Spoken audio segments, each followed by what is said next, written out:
Hello बच्चों, कैसे आप सभी लोग। आई होप कि आप लोग अच्छे से होंगे, वेल मेंटेन होंगे। आज हम लाइव क्लास में आपके जुड़ चुके हैं लेक्चर चौथा लेके जय प्रक्रम का। और इसमें हम लोग कल एक टॉपिक छूट गया था जो प्रकाश संश्लेषण के कार्यस्थल थे। आज हम उसी को क्या करेंगे, आज हम उसी को रिकवर करेंगे। किसको? प्रकाश संश्लेषण के कार्यस्थल को। ठीक है, तो आप लोग ध्यान से पढ़ते रहिए और ध्यान से क्लास को देखते रहिए। आगे शेयर करिए, सब्सक्राइब करिए। फिर मिलते हैं और अच्छे से पढ़ते हैं। अब बाकी एमसीक्यू अगर आज ये टॉपिक पढ़ लेंगे तो यहाँ तक हम क्या करेंगे कि यहाँ तक जितने भी एमसीक्यू बनेंगे या फिर जितने भी long type short type question बनेंगे, जो भी यहाँ तक के पढ़ाए हुए का या फिर क्वेश्चन है प्रीवियस ईयर है, उन सबको हम यहाँ क्या करेंगे, कल के क्लास में एमसीक्यू देखेंगे। चलिए जुड़िए, क्लास को शेयर करिए, सब्सक्राइब करिए, लाइक करिए और हम लोग आगे बढ़ते हैं इसी के साथ। और अच्छे से हम पढ़ाई करते हैं, सभी लोग साथ मिलकर पढ़ते हैं और आगे बढ़ते हैं और बोर्ड की तैयारी अच्छे से की जाए। ये उम्मीद है कि आप लोग अच्छे से तैयारी कर रहे होंगे। इसी में बीच बीच में त्यौहार भी आ रहे हैं, स्कूल की छुट्टियां भी आ रही हैं और बच्चे जुड़ भी नहीं रहे आप सभी लोग। तो चलिए हम लोग स्टार्ट करते हैं। चलिए सबसे पहले यहाँ देखिए, रोज डेली 7 बजे शाम तक हम लोग ऑनलाइन डेली आएंगे। इस बायोलॉजी क्लास का जो डेली रूटीन है वो कितने बजे है? डेली लाइव 7 बजे, डेली लाइव 7 बजे हम लोग आएंगे। चलिए आगे बढ़ते हैं, स्टार्ट करते हैं हम लोग अपने टॉपिक को। देखिए यही था जो कल थोड़ा बोर्ड थोड़ा कुछ इशूज आ गया। बहुत सेंसिटिव बोर्ड है ये।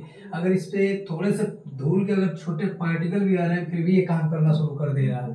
ठीक है, अगर आवाज क्लियर हो रही हो, जितने लोग जुड़े हुए हैं आवाज क्लियर हो रही हो तो एक बार थम्स अप करें। चलिए आगे हम लोग पढ़ते हैं।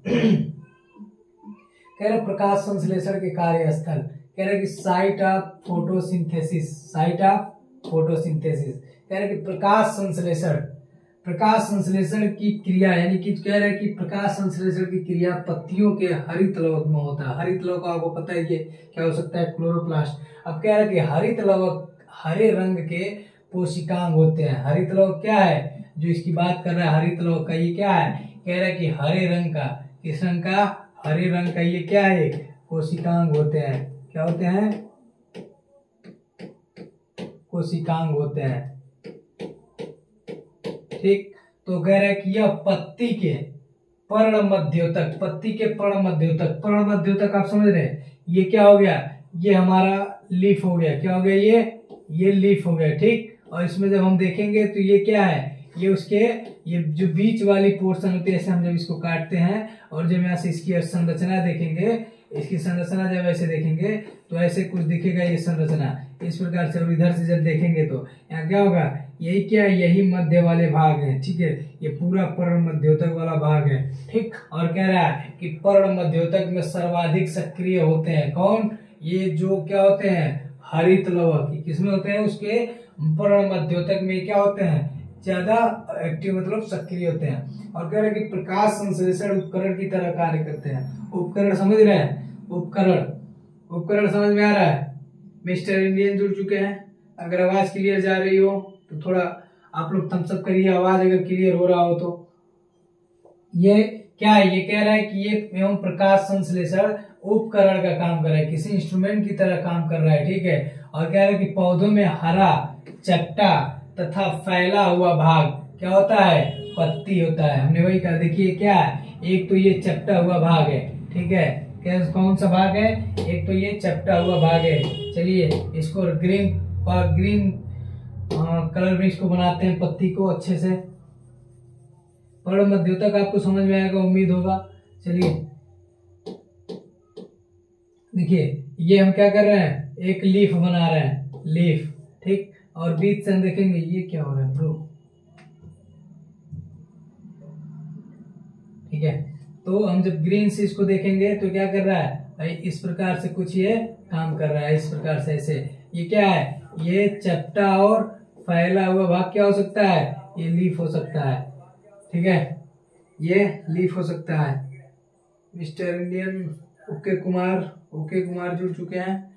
चलिए क्लास को अटेंड करते हैं। और कह रहा है कि यह शाखा अथवा तने, मतलब कह रहे हैं कि शाखा समझ रहे हैं? ये कोई एक पौधा है ये, ठीक। और यहाँ से जो निकल रही है टहनियां उसी को हम क्या कहेंगे, शाखा कहेंगे, ठीक। और कह रहे हैं कि अथवा तने पर्व संधि से निकलती हैं। पर्व संधि समझ रहे हैं, पर्व संधि क्या कह रहा है कि तने जो होती हैं वो किससे निकलती हैं, कह रहा है कि तने की जो क्या होती है ये पर्व संधि से निकलती है। पर्व संधि इसे क्या कहते हैं हम लोग, जिसे पर्व संधि कहेंगे। और पर्व संधि क्या है, कह रहे हैं कि तथा इसके कक्ष यानी कि एक्साइल में, पर्व संधि के एक्साइल में, ये क्या है आपका देखिए ये जो प्लांट बना रहे हैं, ठीक, ये इसका कक्ष है, ये निकल रहा है यहाँ से, यही पार्ट क्या है, एक्साइल है, एक्साइल, ठीक है। यहीं से क्या हो रहा है, यहीं से निकल रहा है। और कह रहा है इसमें ध्यान से समझिए आप लोग, कह रहा है कि तथा इसके एक्साइल में एक कक्षस्थ कलिका जिसे एक्सिलरी बर्ड कहते हैं, जो एक्सिलरी बर्ड होती है और इनकी उत्पत्ति बाह्य जनित होती है। देखिए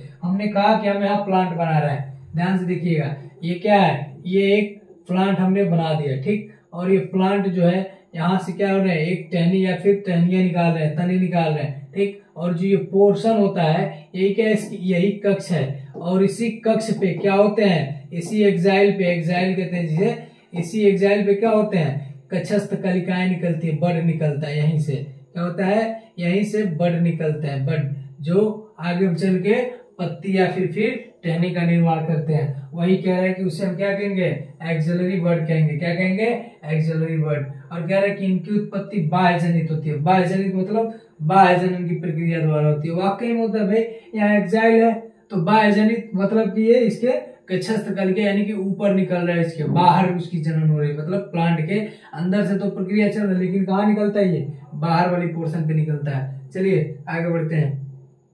अमरीश कुमार जुड़ चुके हैं, मिस्टर इंडियन, अंकिता साहनी, सब लोग जुड़ चुके हैं, हेलो एवरीवन।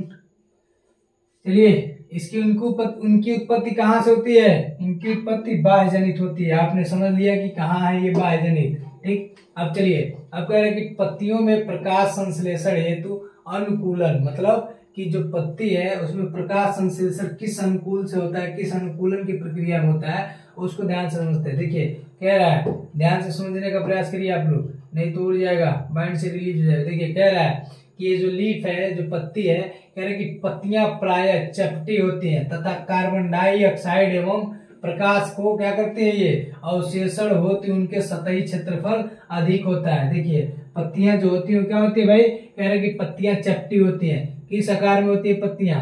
चलिए फिर बनाते हैं पत्ती हम, ठीक है, ये समझिए कि लीफ है। चलिए दूसरा लीफ बनाते हैं, आप टेंशन ना लीजिए।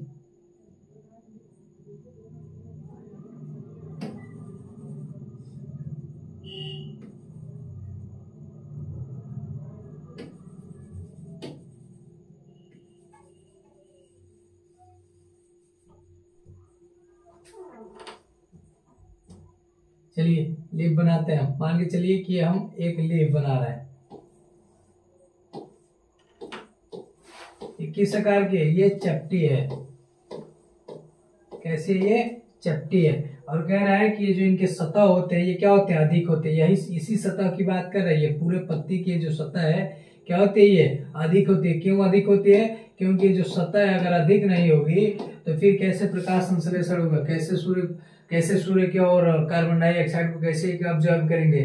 चलिए एवरीवन गुड मॉर्निंग, चलिए आगे बढ़ते हैं हम लोग, ध्यान से देखिए, ठीक। और कह रहा है कि इनके जो सतही क्षेत्रफल क्या होते हैं, अधिक होते हैं। यही इसका सतही क्षेत्रफल है, क्या है, यही सतही क्षेत्रफल है जिसे सतह कहेंगे, क्या कहेंगे, सतह कहेंगे, ठीक। चलिए और कह रहे हैं कि पत्ती का जो पर्ण मध्योतक है, पत्ती की जो क्या है, पर्ण मध्योतक यानी कि मेसोफिल है, वो क्या होती है, कोशिकाओं में प्रकाश यानी कि पर्याप्त अवशोषण हेतु हरित लवक, कह रहा है कि कोशिकाओं में जो होता है प्रकाश जो उसकी होती है पर्याप्त अवशोषण हेतु क्या होता है, हरित लवक एवं पर्णहरित, क्लोरोप्लास्ट कहिए या फिर क्लोरोफिल कहिए, ठीक। ये दोनों क्या करते हैं, अधिक मात्रा में पाए जाते हैं। कहाँ पे, कह रहा है कि पत्ती के पर्ण मध्योतक कोशिकाओं में प्रकाश अधिक मात्रा में, जैसे सूर्य का प्रकाश है तो भाई उसको अधिक मात्रा में प्राप्त करने के लिए, अवशोषण करने के लिए हरित लवक और पर्णहरित यानी कि क्लोरोप्लास्ट प्लस क्लोरोफिल दोनों क्या है, मोस्ट इंपोर्टेंट है। क्या है ये दोनों,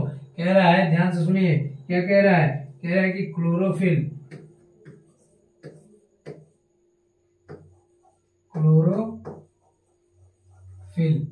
ठीक, समझ में नहीं आ रहा है ये बोर्ड किस डायरेक्शन में जा रहा है, थोड़ा आप लोग मैनेज करिए। बहुत सेंसिटिव बोर्ड है, बहुत फास्ट वर्क कर रहा है ये। इसमें हमने बोला अगर थोड़े से अगर पार्टिकल आ जा रहे हैं फिर भी ये बहुत सेंसिटिव। देखिए क्लोरोफिल या फिर क्लोरोप्लास्ट, इसे क्या कहेंगे, क्लोरोप्लास्ट। ठीक है, यही दोनों क्या कर रहे हैं, प्रकाश की जो प्रकाश है उसको पर्याप्त मात्रा में अवशोषित करने का क्या कर रहे हैं या फिर अवशोषण करने का एक कार्य कर रहे हैं। ठीक है, और पत्ती का सतह क्या होता है, इस प्रकार से उसकी सतह होती है। और बात करेंगे, कह रहे हैं कि इसमें क्या होता है, ध्यान से समझिएगा। देखिए इसमें कह रहा है कि पहला क्या था, पहला इसमें जो पॉइंट था, कह रहा है कि प्राय चपटी होती है, पत्ती क्या होती है, पत्तियां प्राय चपटी होती हैं और कार्बन डाइऑक्साइड और प्रकाश को अवशोषण करने हेतु इनके सतही क्षेत्रफल अधिक होते हैं। सतही क्षेत्रफल हमने वही बताया। और फिर कह रहा है कि पत्ती जो होती है उसकी पूर्व मध्यतक कोशिकाओं में जो प्रकाश को पर्याप्त अवशोषण करने के लिए क्या फायदेमंद कर रहे हैं, क्या आवश्यकता है, क्लोरोफिल और क्लोरोप्लास्ट, यानी कि हरित लवक और परल हरित दोनों की क्या है, मोस्ट इंपॉर्टेंट काम है यहाँ पे।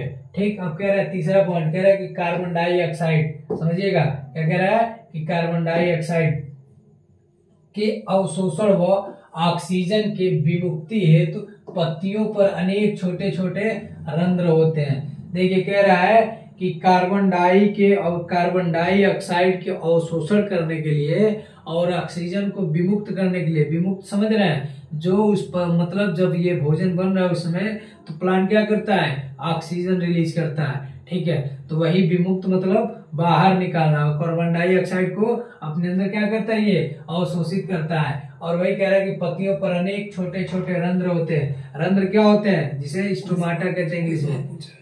ठीक है, ध्यान से।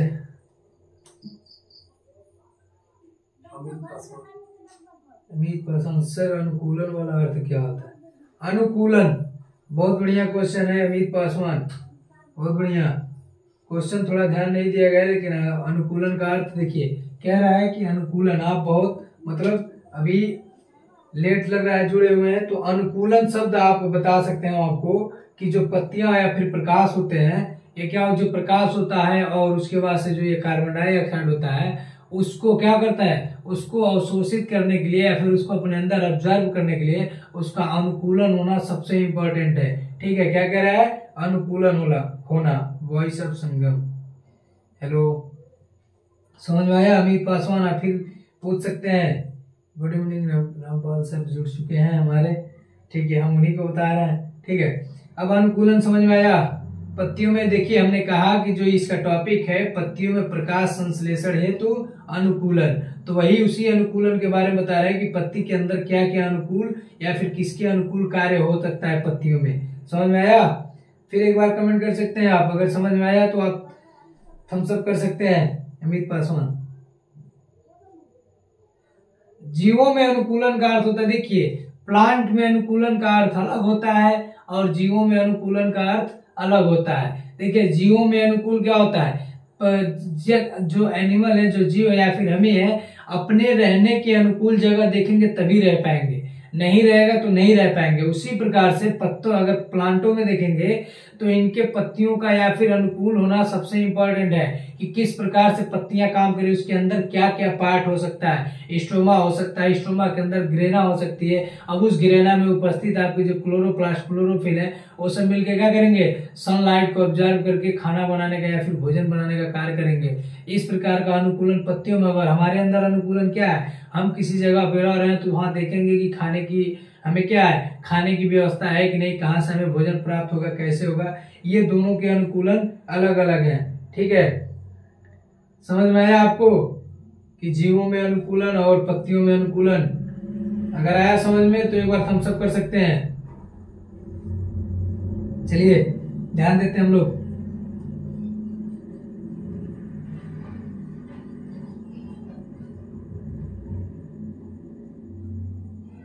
ठीक है, यही टॉपिक हमारा चल रहा था।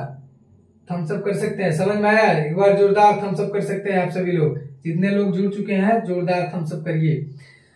तो अनुकूलन का मतलब ये होता है कि किस मतलब इन्वायरमेंट में या फिर किस तरीके से काम कर रहा है, या फिर प्लांट है या फिर एनिमल है, तो उसके आधार पे अनुकूलन तय होता है। जो अनुकूलन शब्द है क्या होता है, उसके आधार पे तय होता है। मतलब अनुकूलन मतलब होता है एडाप्टेशंस, मतलब अनुकूलन वही शब्द है। ठीक है, आप ध्यान से देखिए और ध्यान से समझिए। आदित्य निषाद जुड़ चुके हैं, ठीक है, अंकिता यादव जुड़ चुके हैं, सभी लोग जुड़ चुके हैं। चलिए क्लास को और बेहतरीन तरीके से और शानदार तरीके से हम लोग इसको पढ़ते हैं और इसको अच्छे से देखते हैं, समझते हैं। चलिए हमने क्या पढ़ाया कि जो कार्बन डाइऑक्साइड है वो क्या करता है, उसको पत्तियां क्या करती हैं, अवशोषित करती हैं, और उसको अवशोषित करने के लिए और ऑक्सीजन को बाहर छोड़ने के लिए उनमें क्या होते हैं, छोटे छोटे छिद्र होते हैं, जिसे हम क्या कहते हैं, रंध्र, यानी कि स्टोमाटा कहते हैं। ठीक है, और कह रहा है कि पत्ती में, देखिए यहाँ पे टाइपिंग मिस्टेक हुआ है, पत्ती हो गया है, यहाँ पे क्या रहेगा, यहाँ पे पत्ती रहेगा, क्या रहेगा, पत्ती। ठीक है, पत्ती में प्रकाश संश्लेषण के लिए पर्याप्त जल की क्या होती है, आपूर्ति हेतु अनेक क्या होती है, शिराएं उपस्थित होती है, जिसे वेंस कहते हैं। वेंस कहते हैं किसको, उनमें जल की जब प्रकाश संश्लेषण हो रहा है तो उस समय क्या होता है, जब फोटोसिंथेसिस होता है तो उनको निरंतर क्या चाहिए, जल की आवश्यकता होती है, और निरंतर जल की आवश्यकता होने के नाते उस जल को वहां तक पर्याप्त मात्रा में पहुंचाने का काम कौन करता है, ये वेंस करता है। जब फोटोसिंथेसिस होता है तो आपको पता है कि उसमें फोटोसिंथेसिस में जो जल होता है उसका ज्यादा क्षति होता है, क्षति मतलब ज्यादा वहां पे जल की हानि होती है। ठीक है, ठीक है, चलिए आगे बढ़ते हैं हम लोग। ठीक है, अब बात करेंगे, कह रहे हैं कि पत्ती की आंतरिक संरचना के बारे में बात करेंगे। किसके, पत्ती की आंतरिक संरचना, यानी कि इंटरनल स्ट्रक्चर ऑफ लीफ।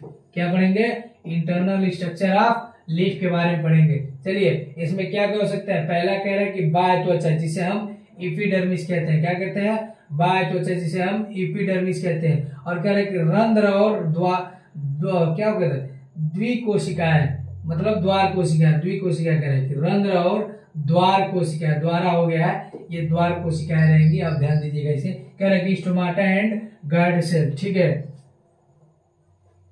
ठीक है, अब क्या कह रहा है कि रंध्र और द्वार कोशिकाएं, इसको ध्यान से समझिएगा आप लोग। क्या कह रहा है कि ये रंध्र और द्वार कोशिकाएं, मतलब कि स्टोमाटा एंड गार्ड सेल, ध्यान से समझिएगा। चलिए, और कह रहा है कि तीसरा हरित लवक, यानी कि क्लोरोप्लास्ट। तो इनको हम एक एक करके पढ़ते हैं, समझ में आया कि क्या होता है, पत्तियों की आंतरिक संरचना में इतने संरचना को हमें पढ़ना है, बाह्य त्वचा, रंध्र और द्वार कोशिका और हरित लवक के बारे में पढ़ना है। चलिए आगे बढ़ते हैं, अगर समझ में आया तो आप लोग थम्स अप कर सकते हैं। ठीक है, चलिए आगे बढ़ते हैं हम लोग। कह रहे हैं कि बाह्य त्वचा, एपिडर्मिस, उसी के बारे में बात करेंगे। पहला हमारा क्या था, बाह्य त्वचा, जिसे हम एपिडर्मिस कहते हैं। देखिए कह रहा है यह एक स्तरीय परत कोशिकीय, यानी कि एक स्तरीय जो परत होता है वो कोशिकीय परत की बनी होती है, एक कोशिकीय परत की। कह रहा है कि ये जो यह एक स्तरीय परत, मतलब एक कोशिकीय स्तरीय परत की बनी होती है, एक कोशिकीय परत होती है ये। ठीक है, और कह रहा है कि पत्ती की बाह्य त्वचा होती है, पत्ती की बाह्य त्वचा होती है, इसके क्या होते हैं, दो भाग होते हैं। क्या क्या हो सकता है, एक ऊपरी बाह्य त्वचा और एक निचली बाह्य त्वचा। ये निकली हो गया है, टाइपिंग मिस्टेक हो जा रहा है, रोज डेली प्रयास होगा कि टाइपिंग मिस्टेक ना हो। यहाँ पे क्या रहेगा, ये नहीं रहेगा, यहाँ पे निचली रहेगा, निचली बाह्य त्वचा। ठीक है, निचली बाह्य त्वचा है। तो ऊपरी बाह्य त्वचा किसे कहते हैं, देखिए ये क्या है, हम ये लीफ ले रहे हैं, ठीक, और लीफ का जब हम सेक्शन काटेंगे, सेक्शन समझ रहे हैं, उसे हम या तो ट्रांसवर्स सेक्शन में दिखेगा, मतलब कि क्या बोलते हैं उसको, अनुप्रस्थ काट, अनुदैर्ध्य नहीं, अनुप्रस्थ काट। तो हम इसको इस प्रकार से काटेंगे, कैसे, इस प्रकार से काटेंगे। और जब इस प्रकार से इसको काटेंगे हम, तो इसमें हम ध्यान से अगर देखेंगे, ये तो माइक्रोस्कोपिकल फंडामेंटल है, मतलब कार्य है। तो इसको हम जब ऐसे देखेंगे तो यहाँ देखेंगे क्या है, ये जो मेन पार्ट है ये क्या है, फ्लोएम, यानी कि वैस्कुलर बंडल का काम कर रहा है। लेकिन जब ये इसकी लेयर देखेंगे और इसको हम क्या करेंगे, इस भाग से उठा करके हम इसको ऐसे रखेंगे, किस तरह, ऐसे रखेंगे। जब ऐसे रखेंगे तो ये वाला पोर्शन जब देखेंगे तो ये सामने आ जाएगा, और जब सामने आ जाएगा तो उसमें ऐसे क्या होंगे, ऐसे छोटे छोटे सेलें दिखेंगी, ऐसे क्या होंगे, ऐसे छोटे छोटे सेलें दिखेंगी दूर दूर करके, ऐसे इस प्रकार से, ठीक है। तो आप ध्यान से देखिएगा, आपके बुक में इस प्रकार का कुछ डायग्राम होगा। तो कह रहा है कि जो ये बाह्य त्वचा है, ये बाह्य त्वचा यहाँ पे होती है, ठीक है।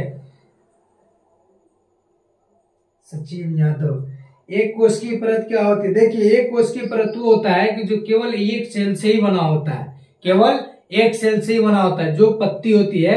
अब यहाँ पे शाम रात होने के नाते हम लीफ तो नहीं ला सकते, लेकिन लीफ रहता तो हम आपको प्रैक्टिकली समझा पाते हैं, ठीक है। तो एक कोशिकीय परत जो होती है, वो जो लीफ होती है, लीफ, ये जो लीफ है ना, हम इसको क्या करेंगे, हमने तो इसका क्या अनुप्रस्थ काट ले लिया। जब इस पत्ती को हम ऐसे सामने से देखेंगे काट करके, तो उसी सामने में देखेंगे तो ये जो सेलें होती हैं, उनके ऊपर की जो लेयर होती है वो एक कोशिकीय सतही वाली होती है। एक कोशिकीय, इसके सतह पे जो परत होती है वो एक कोशिकीय होती है। तो उसे हम क्या कहेंगे, उसे बाह्य त्वचा कहेंगे। जो परत यहाँ ऊपर दिख रही है उसे बाह्य त्वचा कहेंगे। और ठीक वही एक परत जो निचली त्वचा वाली है, वो ठीक अगर यहाँ इस सेल के इस अंदर, ये ऊपर दिख रहा है और ये अंदर दिख रहा है, तो जो अंदर है वो क्या होती है, वो एक कोशिकी तो होती है, लेकिन उसमें क्या होता है, वो दृढ़ उत्तक होने के नाते, देखिए यहाँ पे हम लीफ प्रेजेंट हो गया, मतलब उपस्थित है, तो हम आपको समझा दे रहे हैं किस प्रकार से इसमें होता है। देखिए, बहुत बहुत धन्यवाद रामपाल सर का, जिन्होंने हमें लीफ ला करके दिया क्वेश्चन सुनने के लिए। आप ध्यान से समझिए, ये क्या है, ये लीफ है, आप समझ रहे हैं, ये लीफ है। ये तो आप समझ ही रहे हैं कि ये क्या है, ये वृंत है, जिससे पत्तियां किससे जुड़ती हैं, उस कक्षस्थ कलिका से निकलती है, या फिर उस पौधे से, या फिर उस टहनियों में जुड़ती है, जिसे हम वृंत कहते हैं। अगर इसको हम इसका सेक्शन काटेंगे, तो सेक्शन काटने के बाद देखिए यहाँ पे वही कह रहा है कि जो क्या होती है, बाह्य त्वचा, यह एक स्तरीय परत, यानी कि एक कोशिकीय परत की बनी होती है। तो हम इसको जब ऐसे ध्यान से देखिए, इसको हम क्या कर रहे हैं, इसका सेक्शन काट रहे हैं। देखिए, सेक्शन जब काट रहे हैं तो इसको हम जब माइक्रोस्कोप में देखिए, कट गया, थोड़ा सा लेंदी कट गया ये, ठीक है। तो इसको काटने के लिए इसको हम लोग अच्छे से लैब में ये काम करते हैं, ठीक है। ये लैब में देखा जाता है, इसे हाथ में तो हम नहीं दिखा पाएंगे, लेकिन आपको जब आपकी डिमांड है कि हाँ एक परत कोश सेल क्या होती है, तो हम प्रयास करते हैं। देखिए, यही भाग हम बोल रहे थे। हमने क्या किया, देखिए, जब ये पत्ती खड़ी थी तो ये ऐसे थी, ठीक। तो इसका जब हम ऐसे इसको काटेंगे तो ये अनुदैर्ध्य हो जाएगा, मतलब ये क्या हो जाएगा, इसका ट्रांसवर्स, सॉरी, इसका क्या हो जाएगा, लॉन्जिट्यूडिनल, यानी कि अनुदैर्ध्य काट हो जाएगा। और जब ऐसे काटेंगे तो अनुप्रस्थ काट कहलाएगा। बात ध्यान से समझिएगा।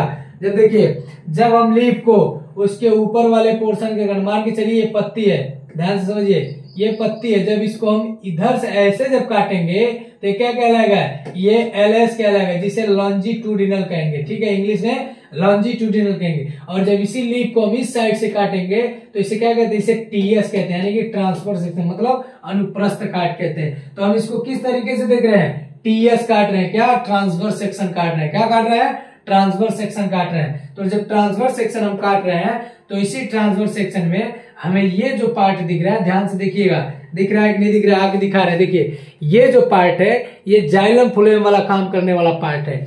और बाकी ये जो ऊपर की सतह दिख रही है, इसमें सेलें हैं, ये माइक्रोस्कोप से दिखेगा। जो आगे के डायग्राम में आपको हम दिखा रहे हैं कि किस प्रकार से काम करता है, ठीक है। देखिए, अब आपके सामने डायग्राम, उसको समझाने के लिए आपको डायग्राम दिखा रहे हैं। देखिए, हमने क्या किया कि ये पत्ती का, देखिए ऐसे, कहाँ गया भाई, गिर गया, ये किधर गया लीफ, चलिए देखिए, ये क्या है, यही पोर्शन हम आपको दिखा रहे थे, यही भाग, देखिए ये पत्ती है और हमने इसको क्या किया, इसका टीएस काटा है। क्या काटा है, देखिए, कह रहा है कि पत्ती की अनुप्रस्थ काट, टीएस मतलब होता है ट्रांसवर्स सेक्शन, मतलब अनुप्रस्थ काट, सेक्शन मतलब काट होता है, ठीक है, समझ में आया,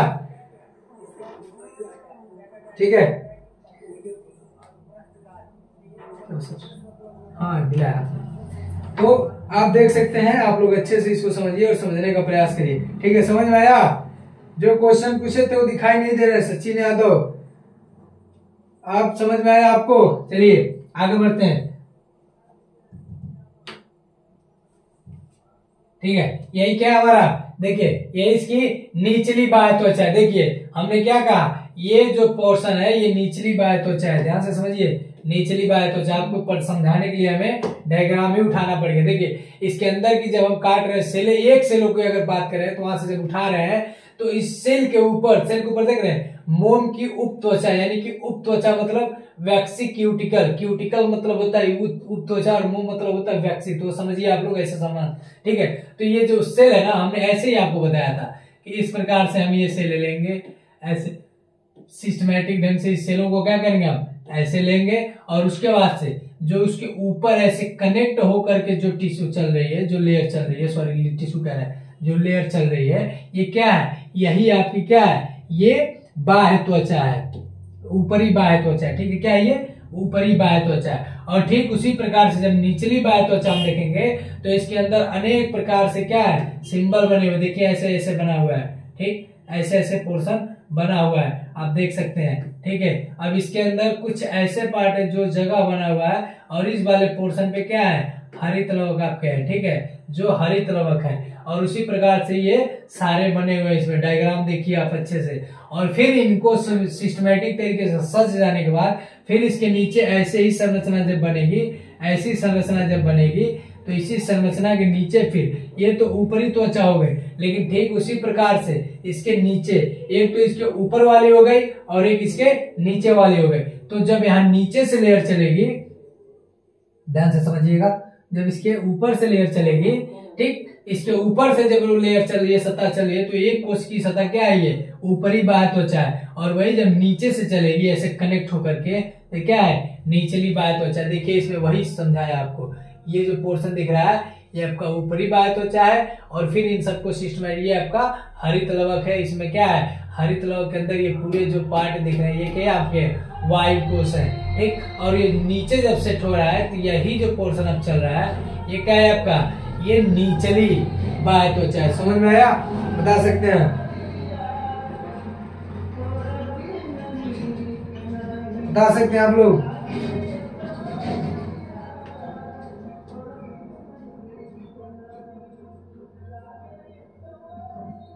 अगर समझ में आ रहा है तो आप लोग थम्स अप कर सकते हैं, एक साथ थम्स अप कर सकते हैं। थोड़ा आप लोग बातें कम कीजिए और आप लोग इसको ध्यान दीजिए, ठीक है। अब तक समझ में आया हो तो आगे बढ़ते हैं हम लोग। चलिए जिस टॉपिक पे थे हम उस टॉपिक पे चलते हैं। देखिए इसी पे हम थे और इसी की हम बात कर रहे थे, समझ में आया आपको। अगर अब तक ये लीफ का प्रोसेस आपको समझ में आया हो तो आप बता सकते हैं, एक बार थम्स अप, जोरदार थम्स अप कर सकते हैं आप सभी लोग एक साथ, ठीक है। चलिए आगे बढ़ते हैं। बाहरी त्वचा समझ में आई, कह रहा है कि यह एक स्तरीय यानी कि एक कोशिकीय परत है, परत की बनी होती है पत्ती की, जो बाह्य त्वचा होती है। इसके दो भाग होते हैं, एक ऊपरी बाह्य त्वचा और एक निचली बाह्य त्वचा। किसके, बाह्य त्वचा के दो पार्ट होते हैं, क्या हो सकते हैं, एक ऊपरी बाह्य त्वचा और एक निचली बाह्य त्वचा। चलिए ध्यान देते हैं हम लोग, आप लोग ध्यान दीजिए इस पे।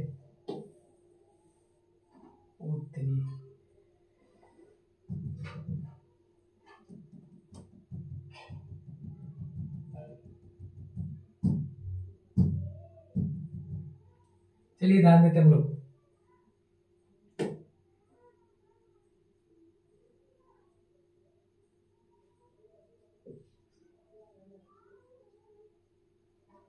ये थोड़ा समझ में बाहर हो रहा है, ठीक है, जिसे आप तो आप समझ ही चुके हैं। और कह रहा है कि यह मृदुतक कोशिकाओं की बनी सबसे बाहरी एक कोशिकीय मोटी परत है। इनके ऊपर एक उप त्वचा होती है। इनके ऊपर क्या होती है, एक उप त्वचा जो क्यूटिकल होती है। ये जो ऊपर की लेयर होती है किसकी बनी होती है भाई, जो कोशिका बनी मृदुतक की बनी होती है। मृदुतक क्या करता है, इसको मजबूती प्रदान करता है, मतलब कि आंतरिक शक्ति भी प्रदान कराता है और ऊपर से भी इसको मजबूत बनाता है, ठीक है।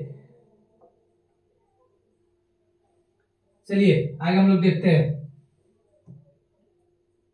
और कह रहा है कि यह मृदुतक की एक कोशिकीय मोटी रंध्र युक्त परत होती है। मृदुतक की ये क्या होती है, ये मृदुतक की एक क्या होती है, मोटी रंध्र युक्त परत होती है। अब बात करेंगे रंध्र और द्वार कोशिका की, दूसरी की बात करेंगे रंध्र और द्वार कोशिकाएं की, ठीक। Stomata and guard cell. कह रहा है कि पादप की पत्तियां तथा अन्य कोमल वायवीय भागों की बाह्य त्वचा में छोटे छोटे छिद्र पाए जाते हैं, इन्हें हम रंध्र कहते हैं, मतलब स्टोमाटा कहते हैं। इन छिद्रों के चारों ओर प्राय गुर्दे या सेम के बीज के समान आकार की दो द्वार कोशिका या फिर रक्षक कोशिकाएं पाई जाती है। देखिए गार्ड की तरह काम करने वाले हैं ये गुर्दे और सेम, गुर्दे समझ रहे हैं, जिसे किडनी कहते हैं। और सेम मतलब एक सब्जी होती है सेम, उसको खाया जाता है। और सब्जी किस प्रकार से दिखती है, इस प्रकार से दिखती है, सेम के आकार का, ठीक है, इस प्रकार से वो दिखती है। उसमें ऐसे ऐसे उभरे उभरे बीज होते हैं। और गुर्दा आप किडनी आप समझ रहे हैं, आपका ये किडनी फंक्शन है जो आपका ये काम करता है, ठीक है, इस प्रकार से,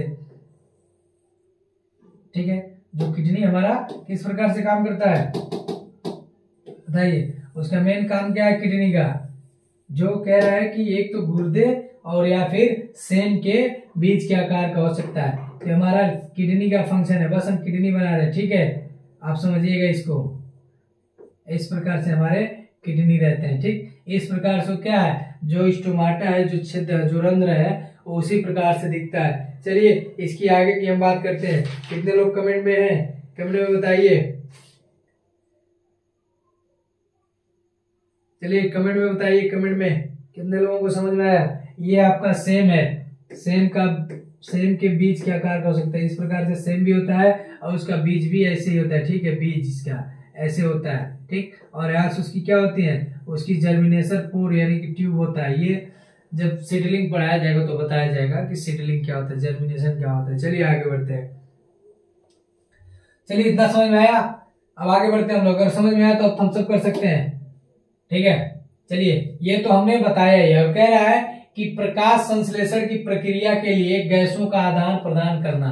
प्रकाश क्या है, प्रकाश संश्लेषण की प्रक्रिया के लिए गैसों का आदान प्रदान करना। कौन, ये लीफ की बात कर रहे हैं। और कह रहे हैं कि वाष्पो उत्सर्जन, जिसे ट्रांसपीरेशन की प्रक्रिया द्वारा जल वाष्प के रूप में जल की क्षति यानी कि उत्सर्जन में प्रमुख भूमिका निभाना, ठीक है। ये सब क्या कर रहे हैं, ये जो हम पढ़ा रहे हैं आपको, रंध्र कोशिका या फिर द्वार कोशिका, ये क्या करती हैं, ये कह रहे हैं कि प्रकाश संश्लेषण की प्रक्रिया के लिए गैसों का आदान प्रदान करते हैं। जैसे इनके डायग्राम हम क्या कर सकते हैं, इनके डायग्राम हम ऐसे बना के देख सकते हैं। चलिए अभी बना रहे हैं इसको आगे हम, ठीक। और कह रहा है कि ये ट्रांसपीरेशन यानी वाष्प उत्सर्जन की प्रक्रिया द्वारा जल वाष्प के रूप में जल की क्षति यानी कि उत्सर्जन में प्रमुख भूमिका निभाते हैं, ठीक है। चलिए आगे बढ़ते हैं, इसको हम दिखाते हैं बना के कि ये कैसे काम करता है, ठीक है।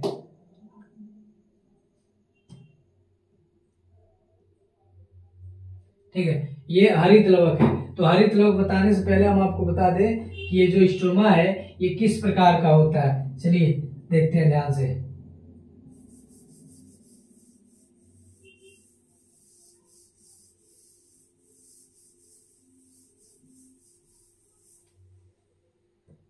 चलिए ये आपका कुछ इस प्रकार से आपका स्ट्रोमा रहेगा, ठीक है।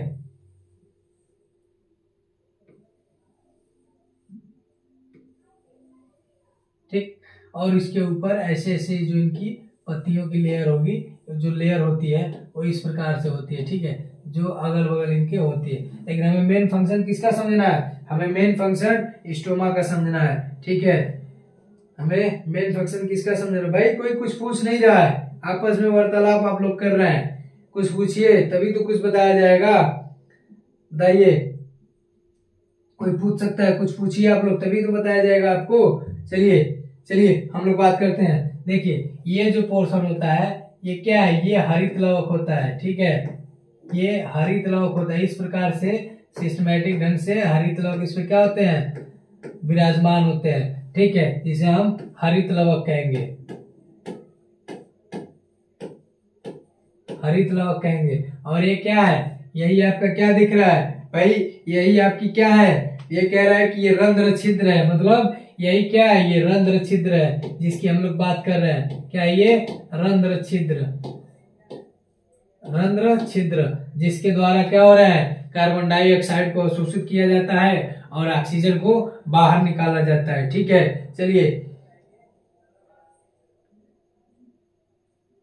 अगर आवाज क्लियर हो रहा हो तो आप लोग एक साथ थम्स अप कर सकते हैं। अगर आवाज क्लियर हो रही हो तो एक साथ आप लोग थम्स अप कर सकते हैं, एकदम बेझिझक आप लोग क्या कर सकते हैं, थम्स अप कर सकते हैं एक बार आवाज क्लियर हो रही हो तो, बिल्कुल। चलिए आगे बढ़ते हैं हम लोग, ठीक है। कह रहा है कि क्लोरोप्लास्ट यानी कि हरित लवक, हरित लवक की बात करेंगे अब। बेसिकली कह रहे हैं कि यह हरे रंग के होते हैं। सबको पता है कि ये क्या होते हैं, हरित लवक, हरे रंग के होते हैं और ये पत्ती की कोशिकाओं में तथा पादपों के अन्य हरे भागों की कोशिकाओं में पाए जाते हैं। कोशिकीय संरचना के में केंद्रक को छोड़कर यह सबसे बड़ी कोशिकांग होती है। कह रहा है कि कोशिकीय संरचना में बस केंद्रक को अगर छोड़ दिया जाए तो क्या होती है, यह सबसे बड़ी कोशिकांग है। मतलब कोशिका में ये क्या है, केंद्रक को छोड़ करके, केंद्रक के बाद ये सभी कोशिकाओं से ये क्या है, सबसे बड़ी कोशिकांग है। ये कौन, हरित लवक। ठीक, और कह रहा है कि क्या होती है, ये इनकी बाहरी जो क्या होती है, अस्तर होती है, ये द्विस्तरीय होती है। क्या होती है, द्विस्तरीय झिल्ली से ये घिरी होती है। मतलब द्विस्तरीय झिल्ली से ये घिरी होती है। अभी हमने ये आपको बताया कि ये इस प्रकार से हमने सेम के बीज को बनाया। इस प्रकार से आप देखेंगे, इस प्रकार से हमने बनाया और बनाने के बाद ठीक है, और हमने इस प्रकार से इसको सजाया। तो यहाँ पे हमने ऐसे ऐसे ऐसे ऐसे जब किया तो क्या होते हैं, इनके अंदर जो ये क्या है, ये क्लोरोफिल है, जिसे क्लोरोप्लास्ट है, जिसे हरित लवक कहते हैं। ये अगर इसको बाहर निकालेंगे तो देखेंगे तो क्या होंगे, ये द्विस्तरीय झिल्ली से घिरे होते हैं। एक बाहर की तरफ से होती है और एक अंदर की तरफ से होती है, जिसे हम द्विस्तरीय झिल्ली कहते हैं। ठीक है, चलिए, और कह रहा है कि इनके गुहा में, क्या कह रहा है कि इनकी गुहा में द्रव भरा होता है। किनके, इनके गुहा में एक द्रव भरा होता है, द्रव, जिसे हम क्या कहते हैं, जो द्रव है क्या होता है, स्ट्रोमा कहलाता है। क्या कहलाता है, स्ट्रोमा। इसे हिंदी में हम स्ट्रोमा भी, हिंदी में भी कहते हैं और इंग्लिश में कहते हैं। इनके हरित लवक के अंदर क्या होता है, एक द्रव भरा होता है, जिसे हम स्ट्रोमा कहते हैं। आप लोग कमेंट बहुत कर रहे हैं लेकिन क्वेश्चन नहीं पूछ रहे हैं। पीके मोटिवेशन जुड़ चुके हैं। चलिए आगे की बात हम लोग करते हैं। और कह रहा है कि स्ट्रोमा या फिर सतत या फिर असतत विकास के लिए, मतलब असतत जो या फिर विकास के या फिर जो भी कुछ कहिए, ये क्या कर रहा है, उसके अंदर ये व्यवस्थित रूप से रह रहा है। ठीक, और ये अपना काम कर रहा है। ठीक है, कौन सा काम, प्रकाश संश्लेषण का काम कर रहा है। चलिए आज इस चीज को हम यहीं ब्रेक करते हैं। ठीक, और अगला टॉपिक कल हम लेके आएंगे और उस चैप्टर में आपको हम बताएंगे। और आप लोग अच्छे से ध्यान दीजिए। और आपको जो ये नोट पढ़ाया जा रहा है, जो ये पढ़ाया जा रहा है, इसका नोट आपको टेलीग्राम चैनल पे मिल जाएगा। टारगेट क्लासेस में टेलीग्राम चैनल पे आप लोग जाइए, उस लिंक को ओपन करिए और वहां से क्या करिए, नोट को प्राप्त करिए और लिखिए और पढ़िए अच्छे से, जो कि एकदम हस्तलिखित नोट है और आपको अच्छे तरीके से समझ में आएगा। तो तब तक के लिए बाय बाय। आज तक यही मिलते हैं, फिर मिलते हैं कल के टॉपिक में। कल हम पढ़ेंगे प्रकाश संश्लेषण को प्रभावित करने वाले कुछ इंपॉर्टेंट महत्व। चलिए।